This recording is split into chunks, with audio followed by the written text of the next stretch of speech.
Welcome back to another Shamshir Sound video. Today we're going to be taking a look at one of your suggestions. Gore7 said I'd say Ozone Imager V2 for stereo management. For what I've heard, it doesn't take the sound away from the mono field when you use that plugin to make it stereo, so it sounds good on a phone and speakers. I'm listening on a pair of Audeze LCD2 headphones, and we're going to be using the remix Dubs and Alloy Block Set Me Free, my remix on the main channel. You can check that out. The master for this was very simple. Pro L2, Oxford inflator, sausage fattener. Most of the mixing is just done at the mixing level. There wasn't a whole lot that was thrown on the master. So let's see if this can improve the master. We'll use it in that context, and we'll also use it on some ambient vocals to see how it can spice that up as well. So remember to smash up the like button and let's get started. Ozone Imager is a free plugin. Izotope has a couple of free plugins that are available, so do check this out if you enjoy it. Link is in the video description. At first glance, this is very simple. It's lacking a lot of the controls that I'm familiar with. When I was subscribed to Izotope's Ozone's full package, I was, in my mind, thinking about seeing like the multiband window, setting the different frequencies. So that's been stripped away. This free version is very simple and dumbed down. And for lack of a better word, I hope this doesn't murder the mix. Be careful with these type of plugins, guys, because if things aren't wide and panning and mono and wide at the mix level, this is just going to accentuate what you have. And so if the mix is very mono, all of a sudden becomes super wide and nothing's mono. If the mix is just wide and nothing's in the center, then you're screwed. What are you going to do? Make everything go in narrow? So really, this should always be used sparingly.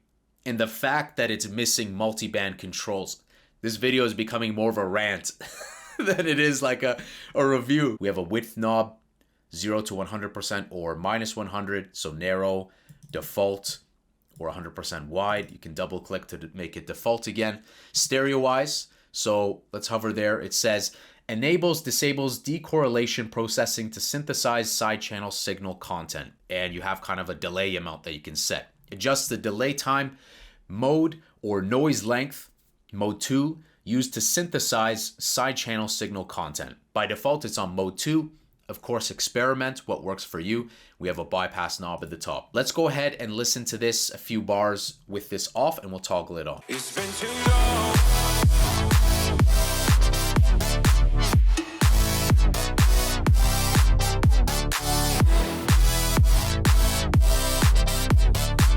It's been too long.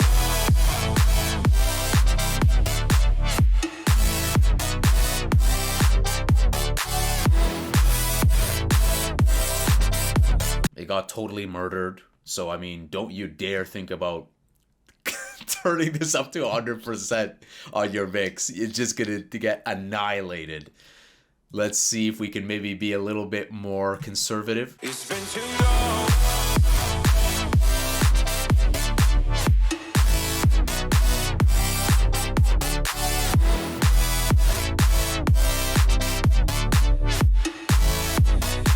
Not liking this on the master, guys. This gets a thumbs down on the master.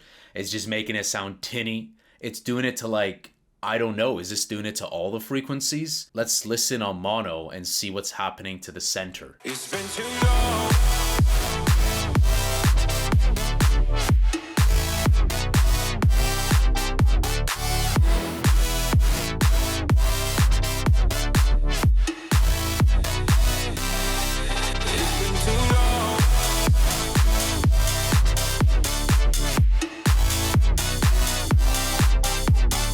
I mean, I guess you could put a little bit. It has this unpleasant sound to it with on the master. I would be very careful and extremely conservative even if you were to use this on the master channel. Thumbs down on the master.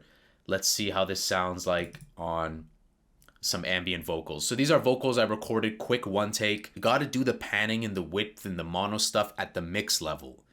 You cannot turn crap into gold on the master chain, you know. It's just gonna augment what you have. It's what you add on the master is pretty much like, always remember this, like if I add a sausage fattener on the master, it's the equivalent of putting it on every single channel.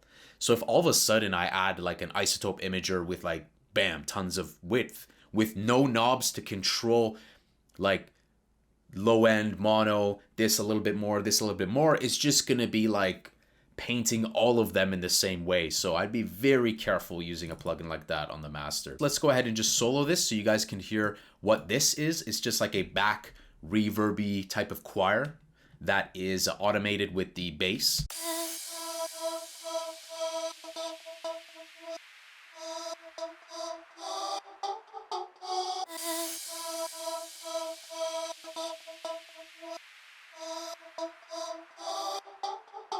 On these back vocals that are very reverb-esque, I like it on this. Let's see how this sounds like on the whole mix. I think this would work because these vocals were meant to be wide and reverby, so the Imager is just gonna accentuate that.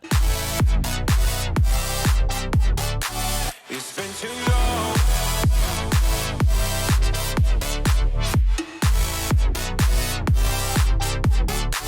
It's been too long. It's also getting louder, and we know that our ear can fool us, and louder sometimes is better. So let's leave this bypassed and just increase the volume. It's been too long.